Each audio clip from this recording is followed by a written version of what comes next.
Salut à vous, bien-aimés dans le Seigneur. Nous vous bénissons de la part de Dieu notre Père, par Jésus-Christ, le seul Seigneur, le seul Sauveur, celui qui est, qui était et qui revient bientôt. C'est votre frère, l'esclave inutile de Jésus-Christ, le pasteur Yannick, enseignant de la parole de Dieu. Oui, nous sommes encore, vous le savez bien, avec Papa Gédéon, un homme de feu, un homme de Dieu, toujours à la montagne du chapeau de Napoléon. Amen. Pour prier, pour rendre grâce au Seigneur, pour chercher la face du Seigneur, parce qu'il dit de le chercher de tout notre cœur. Amen. Et lorsque nous redescendons, nous repartons, il se charge lui-même de nous accompagner et de nous éclairer. Nous voulons parler de l'obéissance plus que les sacrifices. Bien-aimés dans le Seigneur, Dieu dit par la bouche de Samuel, qui était prophète et sacrificateur en même temps ceci. Dans 1 Samuel chapitre 15, lorsqu'il parle à Saül, 1 Samuel chapitre 15, verset 22, il dit, Dieu prend-il plaisir aux holocaustes, aux sacrifices, plus que qu'on obéisse à la voix de l'Éternel? Et il continue, il dit, l'obéissance vaut mieux que les sacrifices, vous voyez, et les holocaustes. Donc, Dieu veut que nous soyons des personnes obéissantes à sa foi. Amen. Ça veut dire que Dieu ne veut pas qu'on fasse des sacrifices pour faire des sacrifices. Si Dieu ne veut pas que tu fasses quelque chose, ce n'est pas parce que tu fais beaucoup de sacrifices que Dieu va prendre plaisir. Il y a beaucoup de gens, par exemple, qui vont faire beaucoup de sacrifices pour faire du bien ici, bien là, oui, parce que les gens aiment bien faire le bien. Mais en même temps, ils vivent dans une vie qui n'est pas agréable à Dieu. Dieu ne veut pas ça. Saül, qui était le roi, quand Dieu l'a envoyé, il devait vouer les Amalécites en interdit. Donc, il ne devait rien prendre. Mais lui, il a pris les béliers, il a pris les animaux pour pouvoir les utiliser pour des sacrifices. Or, ça ne plaisait pas à Dieu. Ça allait bien. Tu veux faire du bien aux gens. Tu veux apporter des bonnes choses aux gens. Mais sauf que ton cœur n'est pas droit. Parfois, tu fais ça dans ton cœur. Tu n'es pas en paix avec Dieu. Tu fais ça juste pour qu'on voie que tu as fait. Alors que tu sais bien que tu as des problèmes. La personne à qui tu fais même ça, tu le détestes, tu le hais. Mais tu fais ça pour lui montrer que non, tu es capable de faire aussi des sacrifices. Pourtant, tu as de la haine envers ces personnes. Dieu n'y prend pas plaisir. Dans l'église, il y a beaucoup de gens qui font tellement de sacrifices comme ça et ils ne sont pas dans l'obéissance. Dieu lui dit, assois-toi avec ton frère, assois-toi avec ta soeur, résous vos différends. Il ne résout pas. Mais c'est lui qui va aller partout, donner aux orphelins, donner aux pauvres. C'est bien. Mais Dieu lui dit que l'obéissance vaut mieux que les sacrifices. Dieu t'a parlé. Tu sais bien dans ton cœur qu'il y a des choses qui ne vont pas dans ta vie. Tu vis d'une façon qui n'est pas agréable à Dieu. Mais tu veux faire beaucoup de sacrifices en croyant que les sacrifices vont couvrir tes défauts, vont couvrir tes péchés, vont couvrir les choses qui n'honorent pas Dieu, dont il te demande de t'en débarrasser. Et c'est ça la figure de Saül. Voilà pourquoi Dieu dit que la désobéissance n'est pas différente de la divination. Vous vous plaignez, beaucoup disent que non, je ne vais pas voir les gens qui font la divination, les enchanteurs, les sorciers, les marabouts, les diseurs de bonne aventure, hein, les gens qui ont qui devinent. Moi, je visite pas ces gens. Mais Dieu te rappelle, toi et moi, que lorsque nous désobéissons, nous ne sommes pas différents des gens qui font de la divination, des gens qui consultent dans l'idolâtrie, hein, les théraphimes, dont les anges, les esprits, les machins, tout ça.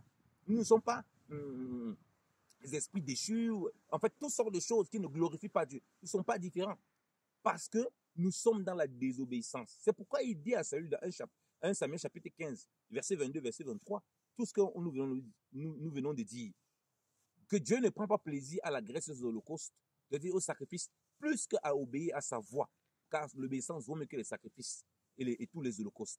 Sinon, et au verset 23, il dit, la rébellion n'est pas différente de la divination et de consulter les idoles. Donc, or, la Bible dit que si quelqu'un est en communion avec les idoles, il est en communion avec les démons. La Bible dit que Dieu ne veut pas qu'on soit en communion avec les démons, avec des mauvais esprits. Donc, réglez d'abord vos voies envers le Seigneur. Il y a des gens dans l'église, ils sont généreux, ils aident les gens, mais ils vivent une vie dans le désordre total.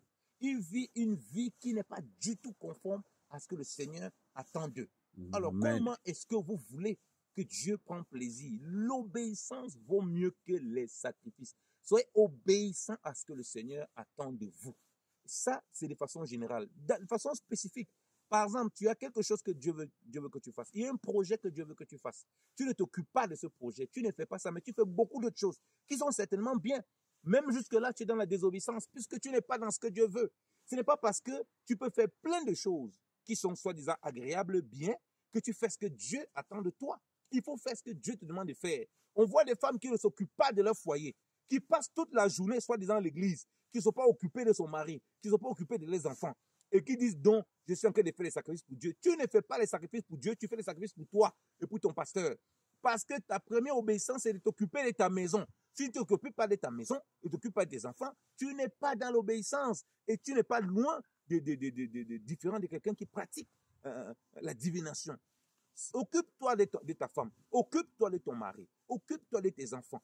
Et là, tu es dans l'obéissance, dans ta marche. Occupe-toi de ce que Dieu te demande de t'occuper avant de vouloir faire plein de choses où tu te sacrifies. Ne sois pas comme Marthe qui était distrait à tout, à ça et là, qui était agitée pour beaucoup de choses. Elle faisait beaucoup de sacrifices. Mais Marie, sa sœur, avait choisi la bonne part. Elle était au pied du Seigneur parce que c'est ce que le Seigneur attendait d'elle. Tu dois choisir la bonne part. Tu dois être où Dieu veut. Tu dois savoir qu'est-ce que le Seigneur attend de toi. C'est dans ça que tu es dans l'obéissance. Ce n'est pas parce que la Bible parle de beaucoup de choses que toi, tu dois être dans tout. Ne te trouve pas dans tout et rien. Trouve-toi dans ce que le Seigneur attend de toi. Et là, tu seras dans la véritable obéissance pour glorifier le Seigneur. Parce que chacun de nous, Dieu a appelé. Il a appelé pour accomplir une œuvre particulière. Si tu ne te retrouves pas dans cette œuvre particulière, selon ce que Dieu t'a appelé, tu n'es pas dans l'obéissance. Tu es dans beaucoup de sacrifices, dans beaucoup d'activisme, comme on voit dans l'église, et tu n'es pas agréable au Seigneur. Prie désormais le Seigneur pour savoir, Seigneur, je veux t'obéir. Écoute la voix du Seigneur qui va te parler au travers des Écritures, au travers de beaucoup de choses, et qui va te permettre de comprendre ce à quoi il t'appelle et ce à quoi il t'attend. Et là, tu seras dans la véritable obéissance. Et cette obéissance dont va produire des sacrifices. Ce sont des sacrifices liés à l'obéissance. Parce qu'on peut faire des sacrifices, mais on n'est pas obéissant. Mais celui qui est obéissant va faire des sacrifices conformément à l'obéissance et à ce que Dieu l'appelle de faire. Mais celui qui fait les sacrifices, il n'est pas forcément dans l'obéissance de ce que Dieu lui demande de faire. Il n'est pas forcément dans la volonté de ce que Dieu lui demande de faire. Soyons des enfants qui obéissons à la voix du Seigneur, qui obéissons aux instructions du Seigneur. Ne vivons pas d'une vie contraire à la parole de Dieu et on fait plein de choses, on s'est dit que Dieu va agréer. Ça, c'est de la désobéissance organisée et programmée et nous ne sommes pas différents des gens qui font de la divination. Que le Seigneur nous donne d'avoir un cœur obéissant, il nous demande de prier sans cesse. Ayons le cœur à la prière. Pourquoi on veut faire beaucoup de choses sans prier? Il nous dit, recherchez la paix, la sanctification, sans laquelle personne ne le verra, le Seigneur. Ayons le cœur qui recherche la paix et la sanctification. Si nous ne sommes pas dans ça, nous sommes dans la désobéissance. Il nous dit d'aimer notre prochain comme nous-mêmes. Ayons le cœur qui aime notre prochain comme nous-mêmes. Si nous ne sommes pas dans ça, peu importe tout ce qu'on fait, on fait du bien au prochain. L'amour véritable n'est pas dans notre cœur. C'est pourquoi 1 Corinthiens chapitre 13 dit, même si je donne tous mes biens à tout le monde, si je n'ai pas l'amour, je ne suis qu'un cymbale retentissant. Si je suis un cymbale retentissant, ça veut dire quoi? Ça veut dire que je ne suis pas dans l'obéissance. Pourtant, j'ai fait plein de sacrifices, mais il n'y avait pas l'obéissance, parce que ce n'était pas l'amour du Seigneur que Dieu voulait que je manifeste, qui était ce qui m'a conduit à faire du bien aux gens. Soyons remplis d'amour du Seigneur, soyons des personnes obéissantes à la voix de Dieu, conformément à sa volonté, en marchant par la foi. La paix de Christ soit avec tous. Au nom de Jésus-Christ de Nazareth.